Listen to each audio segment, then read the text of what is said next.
The twin island republic of Trinidad and Tobago sits just a few miles off the Venezuelan coast, about 7 miles at its nearest point. Right in these waters lies the Dragon natural gas field. It's a reserve Trinidad has long hoped to tap into, together with Venezuela, to help secure its energy supply.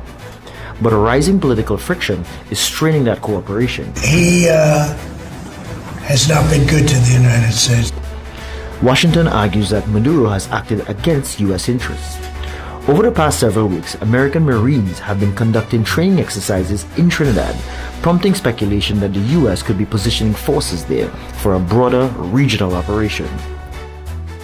While several Caribbean governments have criticized the U.S. campaign, Trinidad's Prime Minister has largely supported Washington's efforts.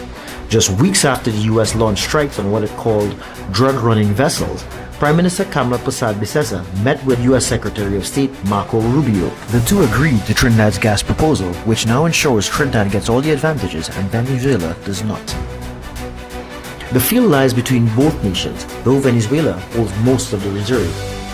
Soon after that meeting, the U.S. issued Trinidad a special OFAC waiver, allowing Port of Spain to continue negotiating the gas deal with Caracas without running afoul of U.S. sanctions. Around the same time, open-source analysts began sharing images of U.S. surveillance aircraft operating near Trinidad. They also highlighted satellite photos showing American special operations vessels stationed just off Trinidad's shores. By late October, the U.S. presence became even more visible. A U.S. Navy ship docked in Trinidad and the two countries launched joint military drills with the elite Marines from the 22nd Marine Expeditionary Unit. These developments angered the Maduro administration.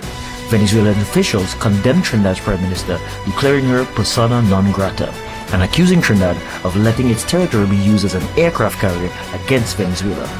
Then in November, U.S. Marines arrived once again for more training exercises. At the center of all of this is the Status of Forces agreements between Trinidad and the U.S., updated at the end of last year, which outlines how American troops can operate on Trinidadian soil. Historically, cooperation focused on disaster response and humanitarian missions, but this administration, elected on a strong law and order message, has expanded the military relationship dramatically. Part of the reason? Trinidad and Tobago's soaring crime rate. Last year became the deadliest on record, driven largely by gang-related violence. I can tell you one thing, we stopped all drugs virtually from coming in by sea. Officials have boasted that maritime drug flows have been sharply reduced, and despite reports of bodies washing up on beaches and civilians dying in U.S. airstrikes, the government continues to support Washington, arguing that the operations will help make the Caribbean a genuine zone of peace, where people can safely live and work. But the rising tension has rattled the public. Fishermen are afraid to venture out, and ordinary citizens fear possible retaliation. Trinidad is already facing consequences. In October, Venezuela suspended energy cooperation. Suspendido todo.